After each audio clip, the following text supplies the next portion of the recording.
Hello everyone and welcome back to our video lecture on Middle English.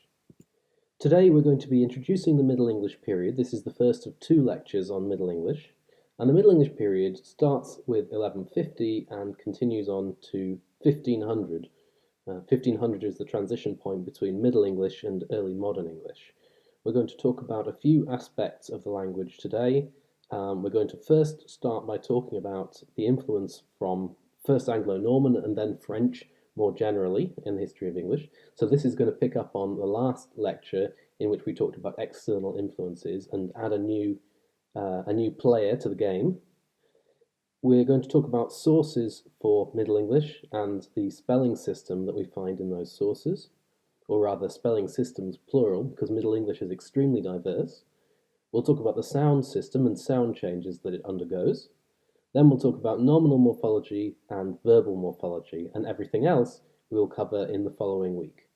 If you want to read more about Middle English, you can look at the textbook by Horobin and Smith from 2002.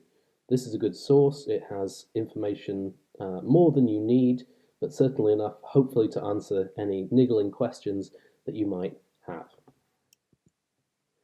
So what's going on during this Middle English period?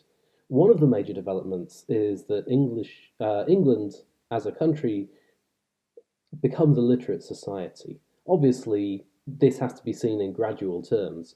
In the Old English period, there were people who were literate.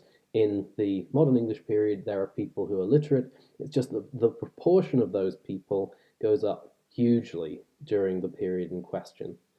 So what we see is in Anglo-Saxon England, we have about 2,000 writs and charters. So these are legal texts, usually short legal texts.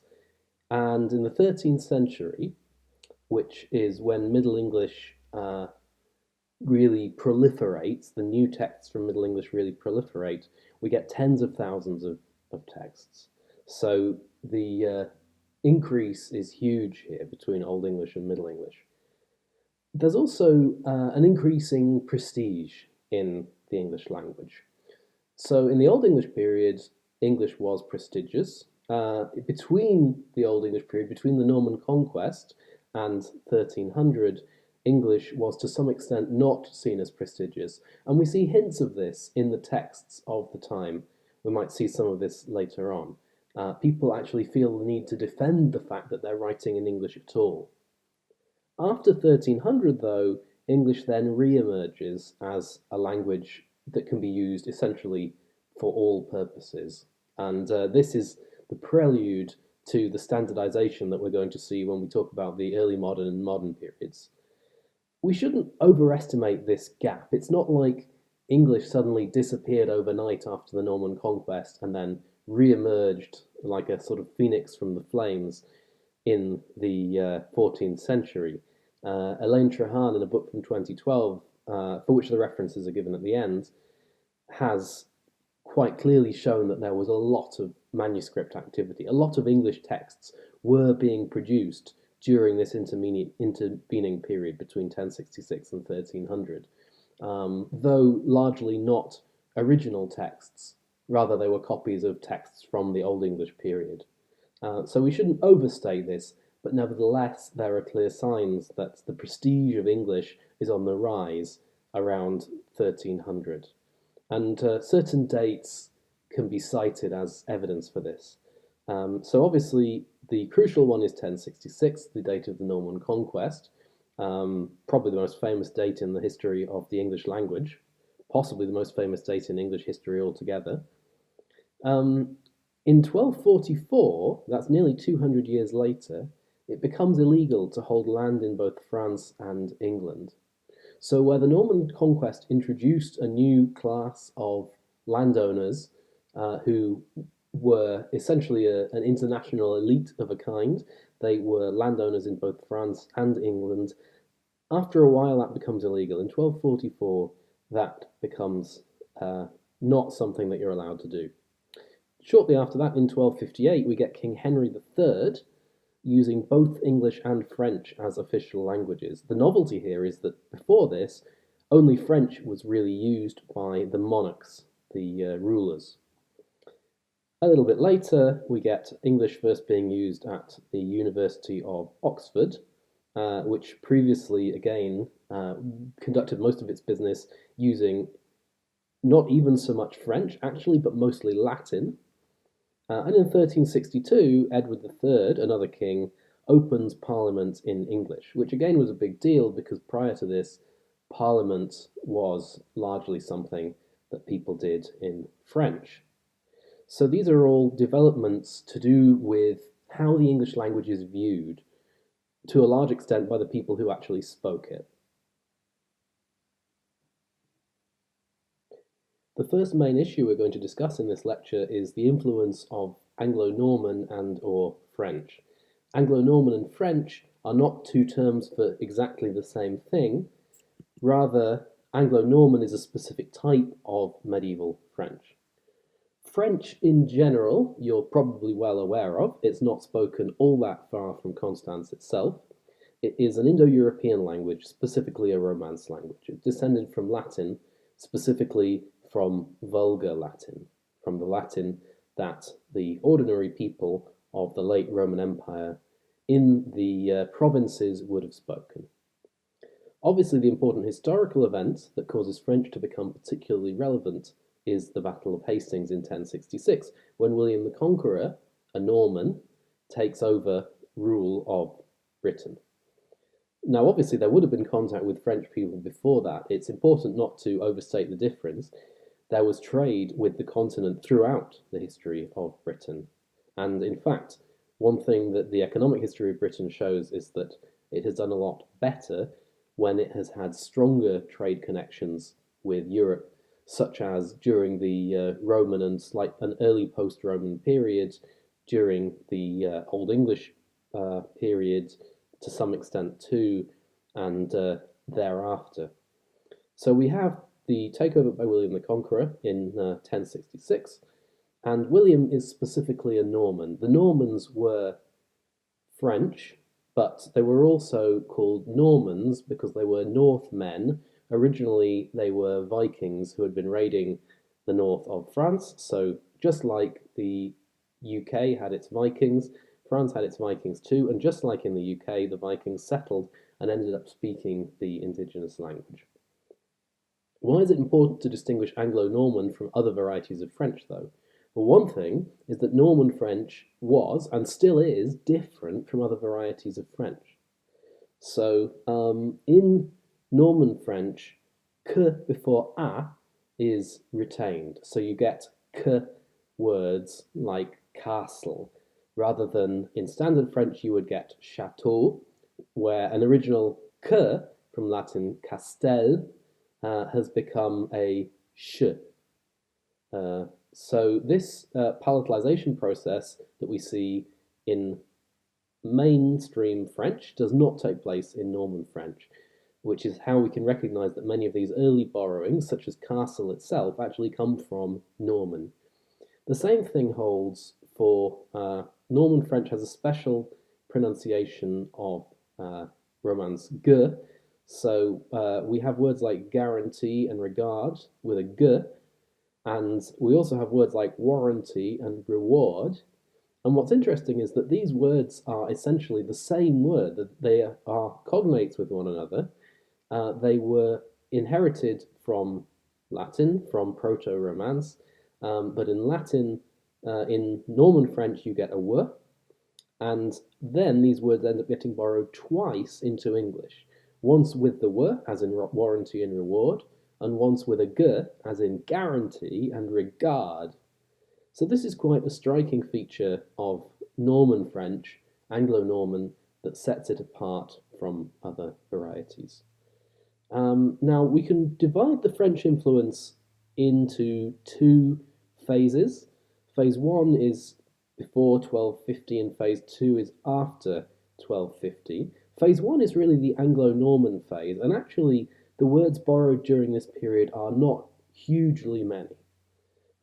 It's comparable in scale to the Scandinavian influence, for instance, that we've seen earlier on.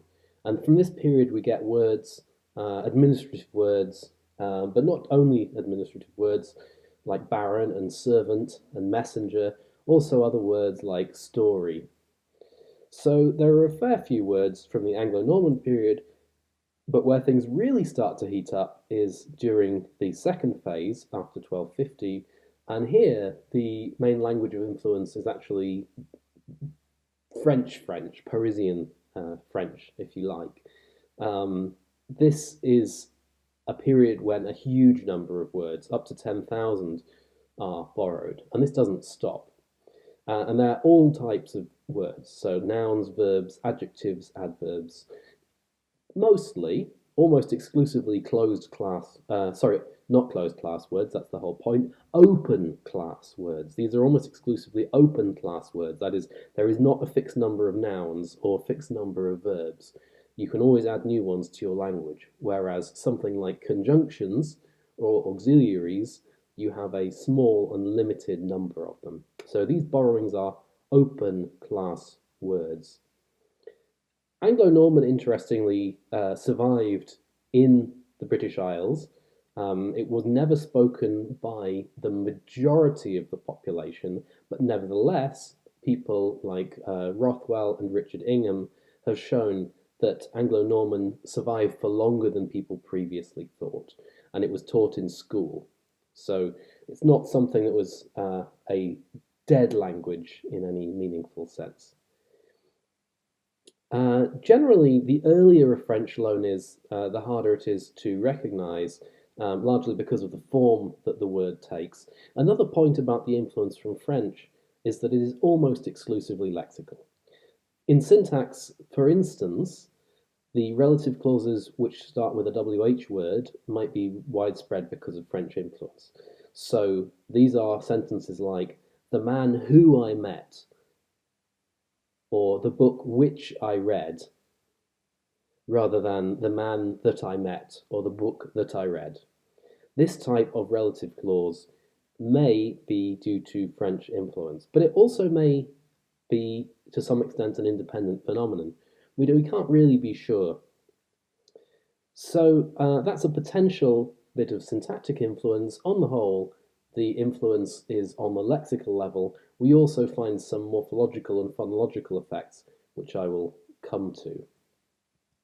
So here are some of the domains into which French words are borrowed, and there are really quite a lot of them. So government words, we have the word government itself, to govern, royal, state, authority, prince, duke, duchess, tax. These are hardly rare or unusual words. There are also many words in the legal domain, judge, jury, punishment, in the domain of learning, academic knowledge, so things like study, logic, infinity, surgeon. In art and fashion, we find words like art itself, music, colour, figure, poet. Many, many words for food. We've got dinner, we've got cream, feast, appetite, bacon, lots of good things there. In religion, we have a great number of words as well. And we also have words that are more general words that it's very difficult to assign to a specific thematic area, like abandon or change or improvement. So we can see that the borrowing here was quite extensive. It didn't much affect the very hardcore of the top 100 most frequent words, but certainly when you look at the top 1,000 most frequent words or the top 10,000 most frequent words, there are a lot of words from French here. Alongside the purely lexical influence, we have morphological influence, because Anglo-Norman and later French causes derivational prefixes and suffixes to enter the language. Remember, derivational prefixes and suffixes are those endings or beginnings that make a new word out of an existing word, a new lexeme out of an existing lexeme. And this is interesting because these prefixes and suffixes are originally borrowed as parts of words. They're not separately borrowed. So endings like ity as in majority, us as in glorious, as in honor and color, these abstract endings are borrowed, but they're borrowed with the words that they belong to. And we can see that because mostly these suffixes, especially in the Middle English period itself, are only used with words of French or Latin origin. There are some words that are exceptions to this. Endearment, for instance, is a word which has an English root. Dear is a Germanic root, comes from Old English, but en and ment, the prefix and the suffix, come from French. Similarly, disbelief has a French or Romance prefix, dis, and then an English root, belief. Useless is the other way round. So here, the lexical, the stem, use, is a French word, and less is an inherited Germanic English suffix. But actually, these hybrids are extremely uncommon. We don't really see all that many of them. And for that reason, people who've studied this have concluded that the influence of Anglo-Norman and of French on the morphology is not actually all that deep. There is some, but at least it starts out very superficial. Obviously now that has changed. Some of these suffixes are the most productive suffixes in the English language. Able, for instance, A-B-L-E. This is a suffix that you can use with all kinds of words. This also comes from French. So it starts out maybe this influence at a relatively shallow level and takes a while to percolate through the language. So here's an overview. This is a table that you saw last time, but we've added in a row for French, and this includes Anglo-Norman. And we can compare it to the other languages in the areas of vocabulary, morphology, and syntax. In terms of vocabulary, French is the language from which arguably the most words are borrowed. So very much, yes, there was a lot of lexical vocabulary borrowing, especially in the period after 1250. We can also say that, yes, there was morphological influence, which we don't see, for instance, from Celtic or Latin, or at least not anywhere near the same extent. But as far as syntactic contact effects, syntactic influence is concerned, we don't really see very much, if we see anything at all. So French is very much a lexical influencer in the history of English. There's another point that we need to touch on before leaving the issue of language contact, and that is the question of whether Middle English is a Creole. This is a huge question, and I'm not going to be able to do justice for it today, but it's worth reading up on if you're interested. Textbook Chapter 5, Section 7 has some details of this debate, and a number of scholars have argued that Middle English is a Creole, that the language contact situation, either with French or with Scandinavian, was so intense that it's better to see Middle English not as the descendant of Old English, but rather as a new language completely. And the debate on this goes back and forth. For a recent view that's fairly positive towards the idea that Middle English is at least creolized, you can read John McWhirter's 2008 book, which is very short and well written for a more general audience.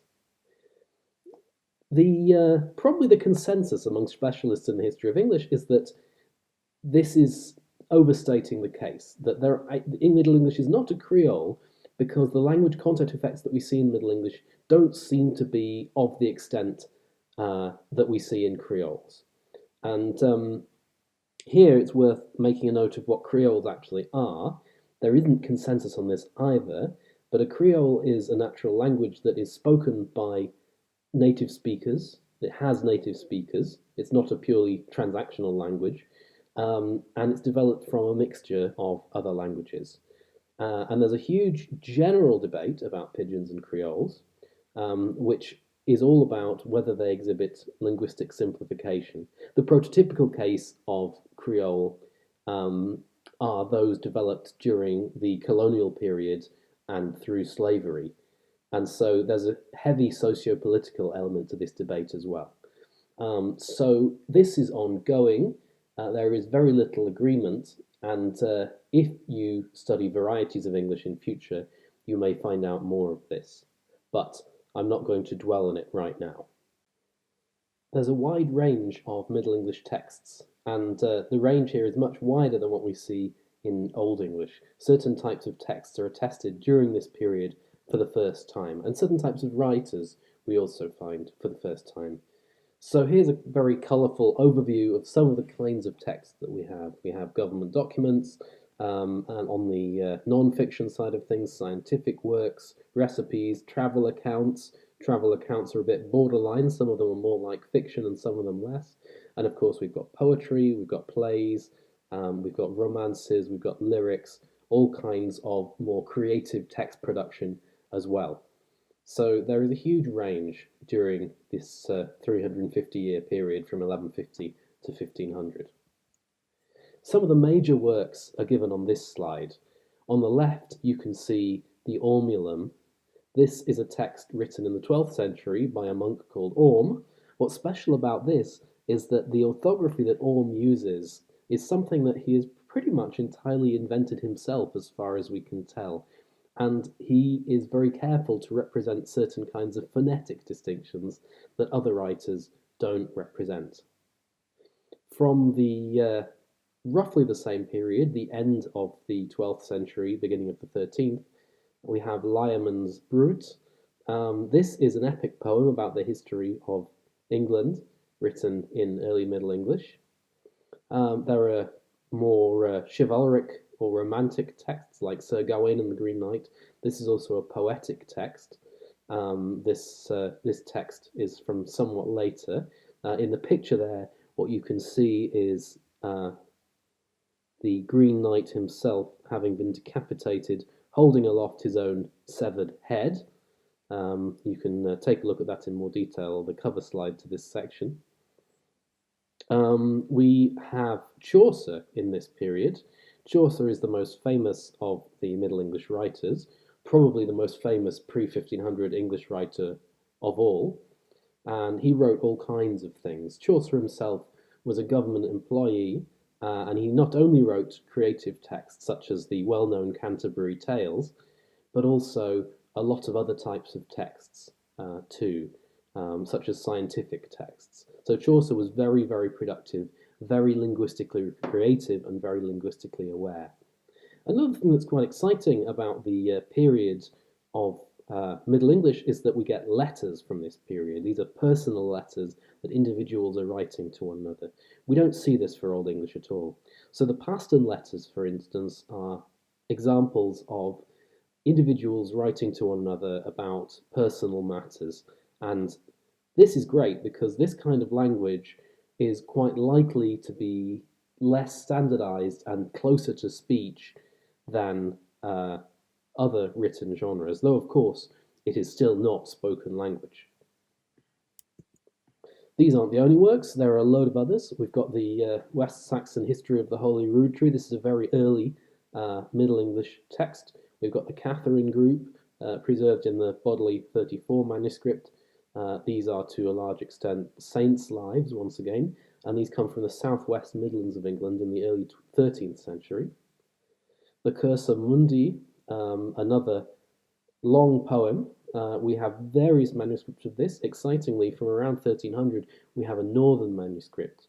And this is important because manuscripts from north of the River Humber are very rare in this early period, in the period before 1300. And they only start to emerge after that.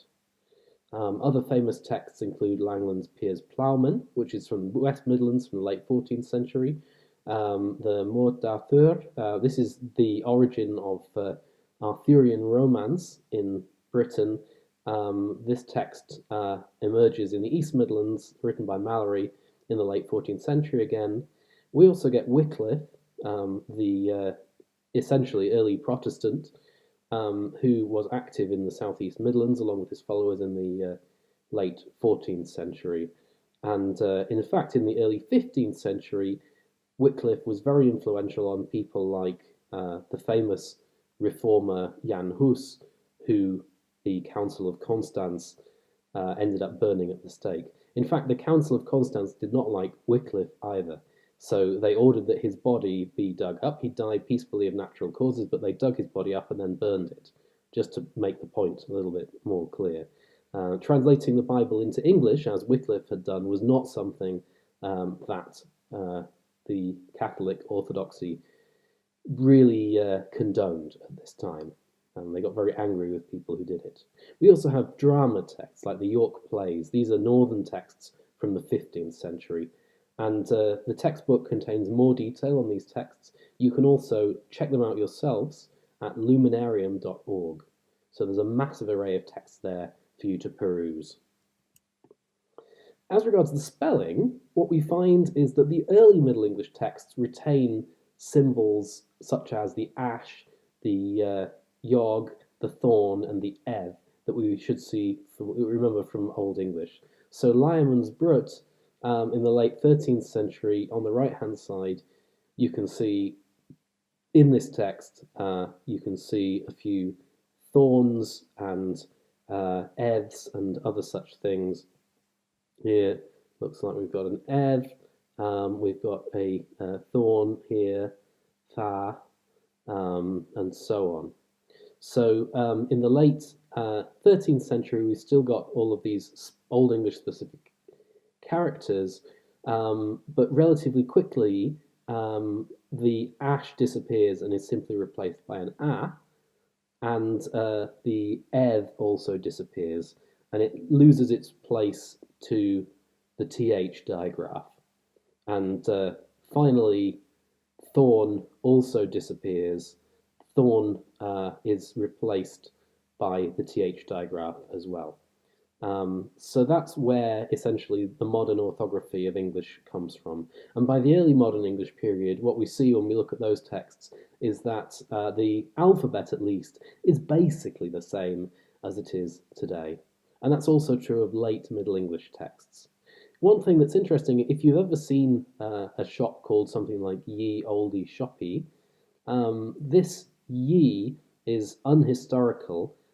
It's a year because if you think about the thorn symbol, if you just open up the loop of the thorn in this late period, that's what scribes started doing, and then it looks like a Y, and that's where this tradition of ye olde comes from. The ye y was never pronounced like that.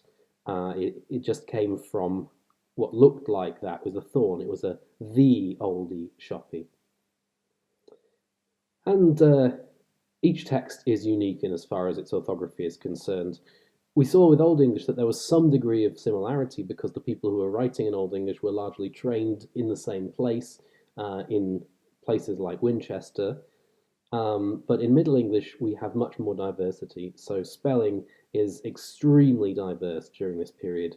The most radical would be something like the Ormulum, which I showed you earlier on, but there's a huge amount of variation in general. Other spelling changes that we see, some of these are probably due to French scribal influence. So you get an influx of scribes who are used to writing in French. They start writing things differently. So a word like queen, queen, in Old English was written with a C and W, and the QU spelling comes from French.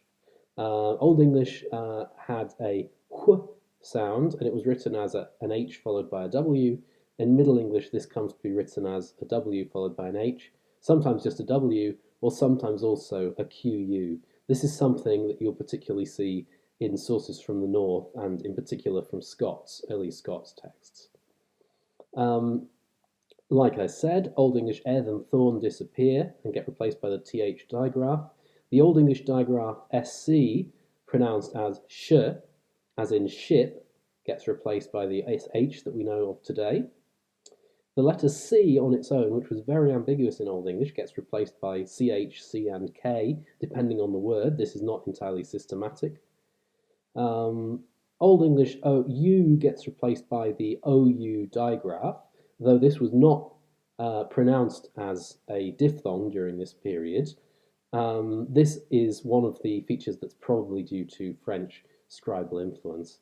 And finally, the Old English H, as in words like nicht, night, N-I-H-T, start to be written with either a yog or a GH. And the GH is, of course, the pronunciation, is, of course, the spelling that we see today in words like night, Night, even though this is not pronounced in any way at this period. Um, the yog and the symbol y are apparently introduced precisely for this purpose, to replace the h.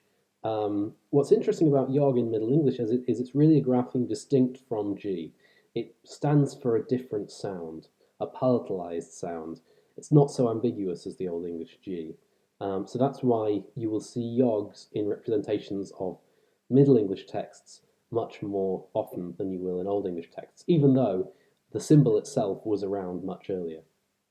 You also see double vowels being used in this period uh, for long vowels. So Old English borg was written with a single O, and there was no distinction in the Old English orthography between, for instance, God, meaning good, and God, meaning God. They were both written the same, G-O-D. The habit of writing the longer vowel with two instances of the same vowel is something that arises during the Middle English period. The sounds of Middle English change quite a lot as well, and we're going to explore some of those changes in this section. As far as the vowels are concerned, the main difference is that the Middle English system moves from a system of vowels distinguished mainly by quantity, by vowel length, remember that each short vowel had a long counterpart, to a system where quality plays the crucial role. So in the vowel quadrilateral on the right, you can see the green vowels there are the new ones. They're the new vowels that have emerged. So as well as the I, U, E, O, and A, we get a ton of new vowels such as I, U, E, O, Oi, and A. And these vowels are basically taking over some of the role of the long vowels. There are still long vowels in Middle English, but the system becomes much less based on vowel length and much more based on quality. The rounded U sound that we see, we still have this sound in modern day French and German. It's the sound in German words like über, and this becomes a unrounded sound E. So the rounded front vowel, high rounded front vowel disappears. As for this oi sound, this emerges into the English language through French borrowings. So this seems to be an instance where there is phonological influence from French. Another thing that happens, which may also or may not be to do with French influence, is that the voiceless fricatives are now phonemically distinct. If you remember when we talked about Old English, what we said about the voiced fricatives was that they existed, but they were allophones. They only occurred in voiced environments. They were allophones of the same fricative phoneme. So voicing was not phonemically distinct in fricatives in Old English. But the voiced fricatives emerged during the Middle English period. So we start to get minimal pairs with initial v. For instance, vat versus fat, or sip versus zip in modern English. And this is a contrast that emerges during the Middle English period. Otherwise, the consonant system basically looks the same as it did in Old English. Nothing much has changed here. Some consonants are deleted during the Middle English period. For instance, H. And H dropping is something that's often thought to be a modern development. So it's something that's often associated with southeastern estuary English varieties. But it's actually something that we see in Middle English as well. And it's represented sometimes in the orthography. So we have examples, this one from Lyman's Brut, ich habe.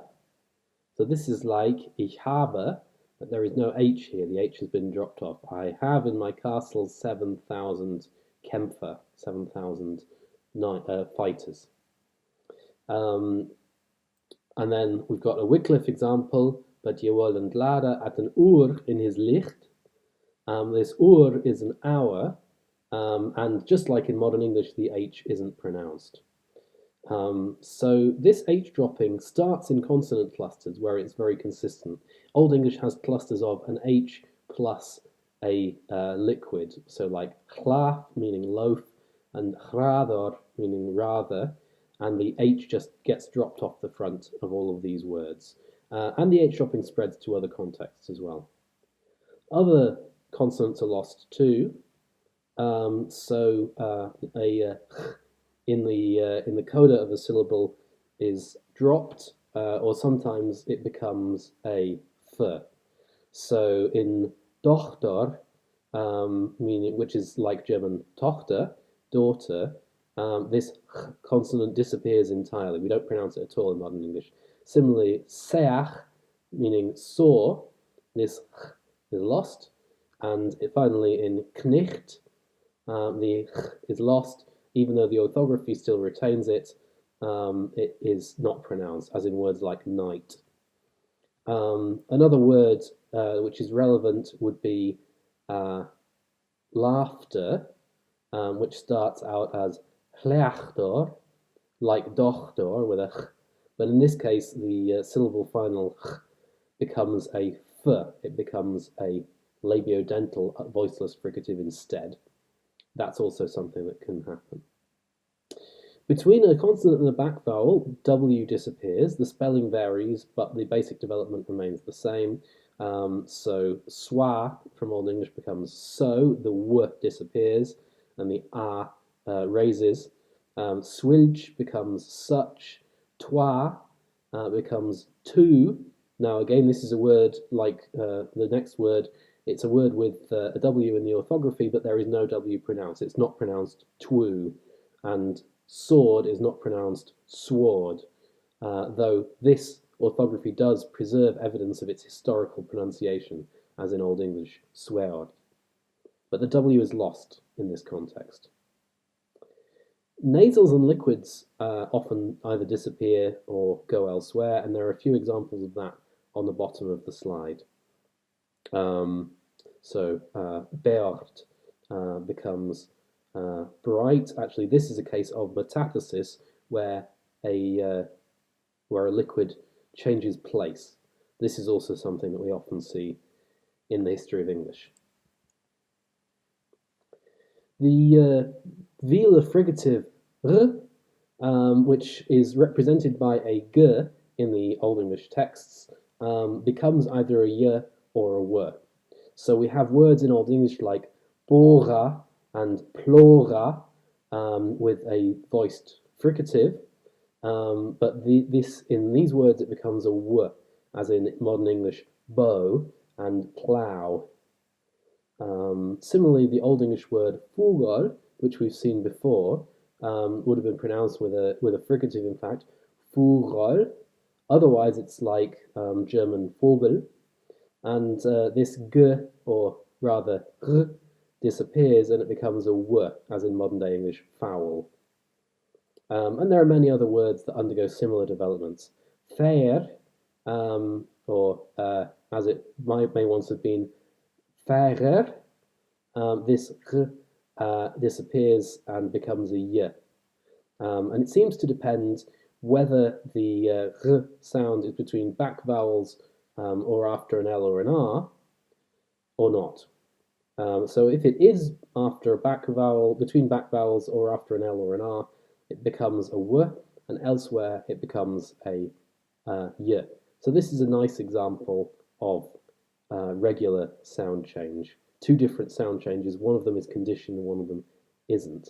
And this explains why we have words like morrow, as in tomorrow, from the original words like morgen in Old English, like German morgen.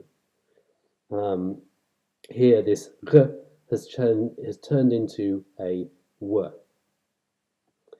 Why? Because it's after an R. Vowels also change. Vowels change in length. As we've seen, the length system is destabilized. Quality becomes more important than quantity in the Middle English period. Some long vowels become short, some short vowels become long. If there's a nasal or a voiced stop after a vowel, it tends to lengthen. Lamb, comb, mild, and child all start out as lamb, com, mild, and chilled, and they become lengthened to something like comb, mild, chilled. Obviously, we need more to happen. Mild needs to turn into mild, and chilled needs to turn into child, and that is the great vowel shift, which we will get to in 2 lectures' time.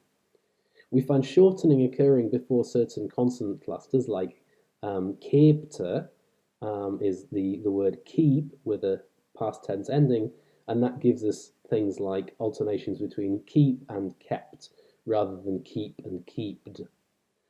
Because of this shortening that occurs before a consonant cluster. The consonant cluster here is brought on by the fact that you've got this dental preterite ending. Vowels can also change in height. So, for instance, long a raises to or in Middle English. So words like na, mast, harm, and ana become no, most, home, and one. This would have been an or in these early texts. This, interestingly, is something that only happens in non-northern texts, and in the north, we often see um, this. What's curious though is that in the north, the orthography for short a in words like man and land is often spelled as an o in the north, but not in the south. So essentially, long and short O are the wrong way round in the north, or rather, they're the wrong way round in the south, because there's no sense that northern varieties are any more or less prestigious than any other at this point in time. So there are many changes going on, and a lot of them affect vowels, in particular vowel length. Here's an example. Piers Plowman, a West Midlands text from the 14th century. You can see some of the developments that we talked about. So the first line, in a sommerseizoen, Juan soft was the sonne. Here we've got alliteration, again, an alliterative poem on se. In the second line, I schope me in schroeders as ihr sheep were. I put clothes on as if I was a sheep. And here we've got the sh orthography rather than the earlier Old English SC. This third line is, in fact, even more interesting because the alliteration here seems to be carried by the vowel, and it suggests that the H in words like habit and hermit were not, in fact, pronounced. So the alliterating element here is the vowel.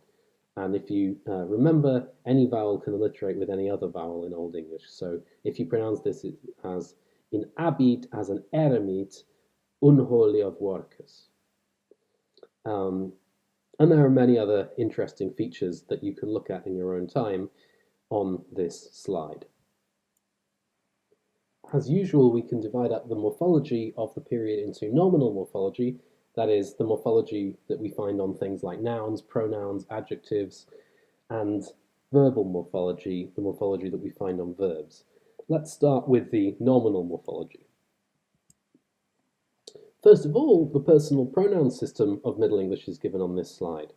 We can see that it looks a bit more like the modern English system than what we saw before. It looks a bit less like German, in other words. One thing, for instance, that's completely gone is the dual that I mentioned earlier on. The dual is dead by the Middle English period. There are new pronouns in this system. We have the third person singular feminine form she, you can see that here, and you can see the third person plural forms they, them, and their, and these replace the original he, him, and here from Old English.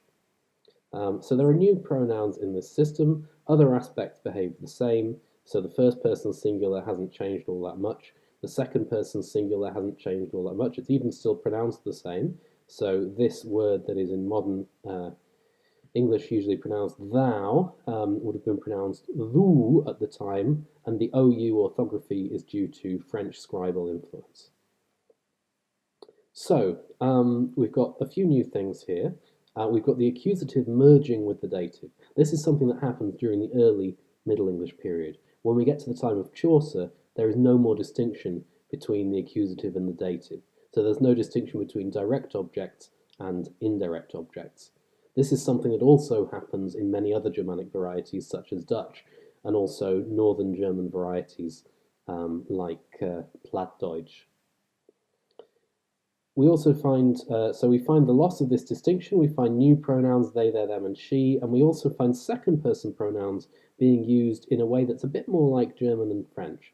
So this du pronoun, which starts out as a singular pronoun, versus je, a second person plural pronoun, this starts out as a singular versus plural distinction, but during the Middle English period, it becomes a distinction between familiar and polite, or familiar and formal. And this becomes very clear if you look at texts like Chaucer's Canterbury Tales. In Chaucer's The Knight's Tale, you can actually tell quite a lot about the relationships between the characters just by looking at what pronouns they use to refer to one another. So this is a really interesting feature of Middle English that wasn't there before. This develops during the Middle English period. Chaucer uses it robustly. Shakespeare uses it robustly in the early modern period as well. And then it disappears again in favor of you in all cases and all situations. It's not quite the same as it is in German, but we can brush over the distinctions here because they're not crucial for us. What's interesting is that the distinction between du and je during the late Middle English and early Modern English period is quite a lot like the distinction between du and sie in German. And if you look at the texts, you can find things out by using this as a diagnostic. Where do these new pronouns come from, then? Well, both she and the forms, they, their, and them, spread from the north, more specifically, seemingly the northeast. As for she, it may descend from the Old English demonstrative seo or sio. The Old English dictionary lists many, many variant spellings here, and there would have been many variant pronunciations in this area as well. As for they, their, and them, we talked briefly about this last week. The traditional story is that these pronouns are borrowed from Scandinavian, but Marcel Cole, in recent work, has argued that it's not borrowed from Scandinavian. In fact, it could well be a native development in Northumbrian Old English that just happened to spread southwards. In the Middle English period, this change is not complete. So the southern texts, and the southern texts at this point include even East Anglia, the West Midlands, and areas that are relatively far north. Manchester, for instance, is around here. These areas and these texts still have hem rather than them.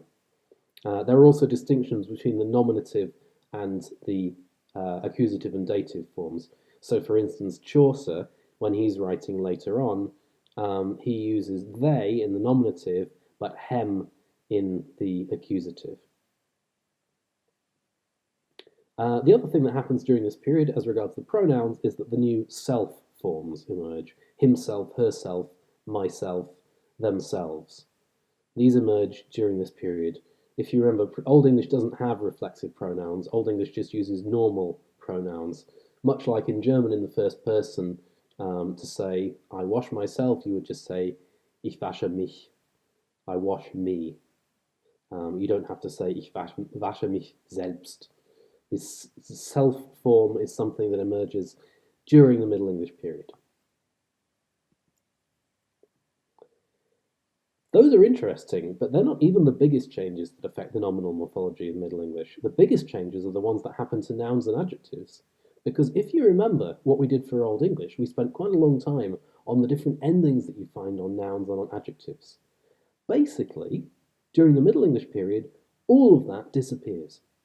Nouns lose almost all of their case endings. They retain genitive s, as in the man's sister, with man's, but they don't retain anything else. And it's not even clear that this s in modern English is a real genitive case at all. In fact, it's almost certainly not. Early texts, like Lyman's Brut, have some dative singular endings in e, but even there, it's not consistent, and these endings disappear.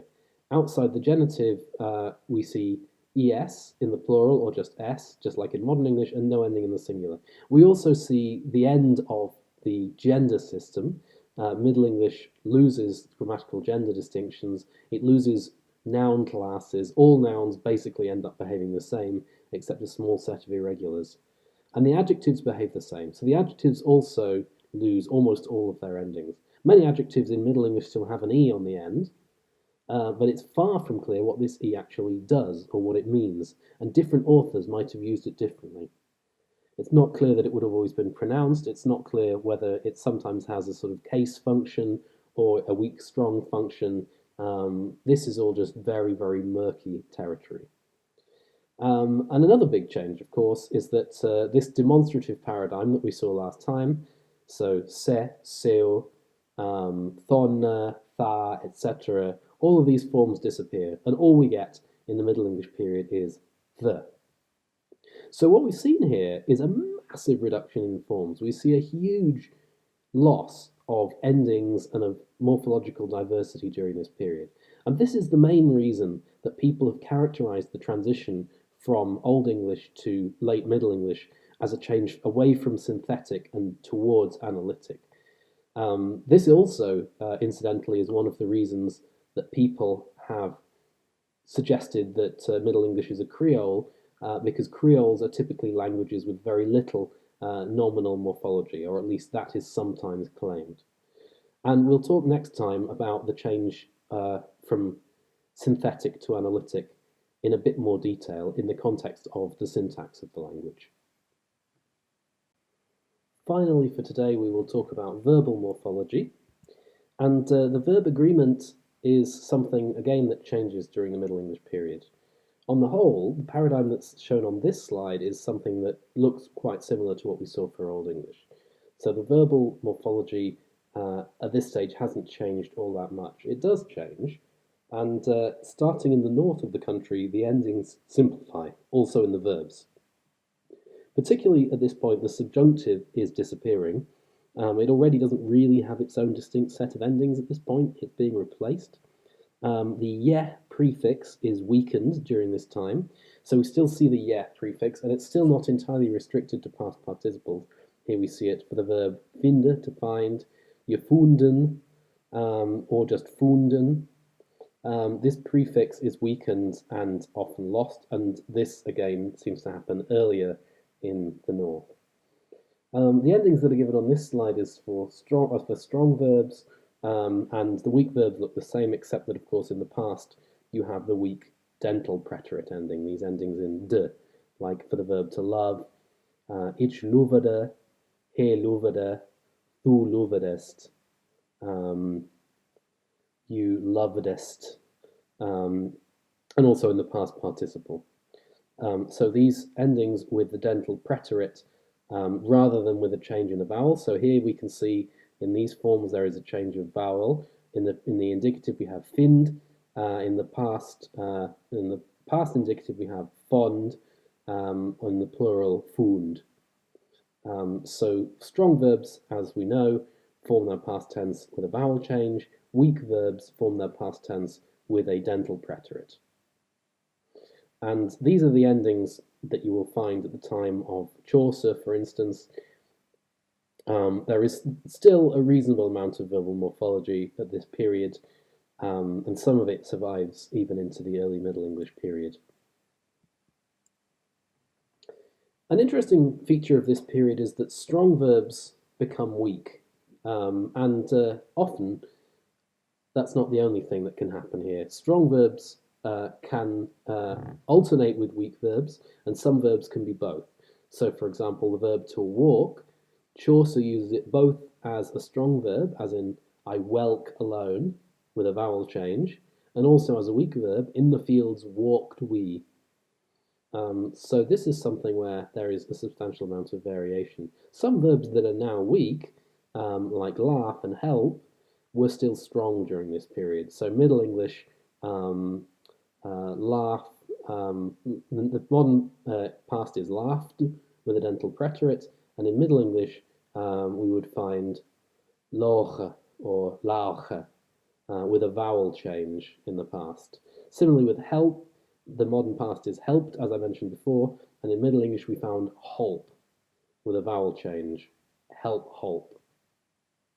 Sometimes strong and weak pairs of verbs get completely mixed up. So Old English had two verbs, the strong verb duvan, to dive, and the weak verb duvan, to dip. These forms get confused. So the strong verb form becomes obsolete, and the verb itself changes to weak. But the meaning that is retained is the meaning of the original strong verb. So it seems like speakers got incredibly confused about these verbs during the Middle English period. Interestingly, when you get the verb dive in modern English, some people use a strong past tense dove. This is actually a recent innovation, and it's actually a rare case in which a verb that was originally weak tends to become strong. That's not something that you see very often. In general, the trajectory is the other way around. Strong verbs become weak verbs. Or, in fact, strong verbs are lost entirely. In nearly a third of Old English strong verbs were completely lost in the early part of the Middle English period. So these verbs just didn't survive. And that again sort of pushed the pendulum swung more towards weak verbs during this period, as it has throughout the history of the language. Here is a text with some morphological features that are of interest. So we here have a piece of Mallory's Mot d'Arthur, which despite the name is written in English. So we have in May, whenever a lusty herte flourisheth, flourishes, but with the eth ending of Middle English, inherited from Old English, and burgeneth, and burgeons. Then we have, for as this season is lusty to behold, first of all, the season. We have saison, which itself is a French borrowing, and it occurs with this completely invariable definite article form, the, which is obviously the modern definite article, and Middle English is when we see it for the first time. Behold, the infinitive to behold has an E on the end. This E infinitive ending would still have been pronounced in the Middle English period, even towards the end. And then we see a plural ending as well. So man and woman rejoicen. And this N ending is a plural ending of the kind that you also see in German. But when you look at nominal morphology, we've got in the next line fresh fleurs, meaning fresh flowers. And this adjective has an E on the end. Why does it have an E on the end? God only knows. I certainly don't. This E could mean anything. It could just be orthographic, or maybe it has some function or other. And the plural here is an ES plural, which is the kind of noun plural that really takes over the language. We see it at the end of the line as well. Winter with his rough winds. Interestingly, Mallory, although he's lost Ev and Thorn and the ash, he still uses yog. So we can see in this line rough, which would have been pronounced ruch at this point, probably, still has this yog at the end rather than a GH. So those are some of the morphological features that we see in the Middle English period. On the one hand, we can see that things are starting to look more like the modern language. On the other hand, there are still a lot more endings than we see in modern English, and a lot more distinct endings, like the en plural ending on verbs and the eth ending on verbs. All right, then, to summarize, Middle English is a period when a huge amount changes, and we're lucky enough to have documents that show us the progress of this change. During the Middle English period, orthographically, there is a lot of change because the specific graphemes that are found in the Old English period, ev, thorn, ash, and yog, are lost, and the alphabet by the end of the Middle English period looks like it does today. There are also many sound changes in Middle English, and these include the emergence of glides, more glides, deletion of consonants such as initial H, and changes in vowel length from long vowels to short vowels and short vowels to long vowels. Also at this stage, we see that quality of vowel makes a more important contribution to the overall system than quantity does. Nouns and adjectives, in the meantime, have lost almost all of their endings. The pronoun system is changing dramatically. The verbal endings are starting to simplify, but we still see quite a lot of the verbal endings from Old English retained in the Middle English period. Finally, many strong verbs during this period either disappear entirely or shift to weak forms. So they start using a dental preterite rather than a vowel alternation. And this is a common trend in the history of English. Your task for next time is firstly to look at exercise 4 from the textbook, page 147. Also to look at text 4 in the text on Ilias. This is a text by the man himself, Geoffrey Chaucer, and you can use this text to spot morphological differences. I want you to focus on the morphological differences, both in terms of comparing Old English and Middle English, and in terms of comparing present-day English with Middle English. If you want to have an audio version of this text, to have an idea of how it would have been pronounced, you just need to follow this link. So you can hear someone pronouncing the general prologue to Chaucer, which is the text that you will be working at. All right, go to the tutorial, read the first half of chapter 6, and I will be back next time to finish off Middle English for you. And we will also, I think, be talking a bit about what's going to be on the exam. Here are the references. Have a fantastic week.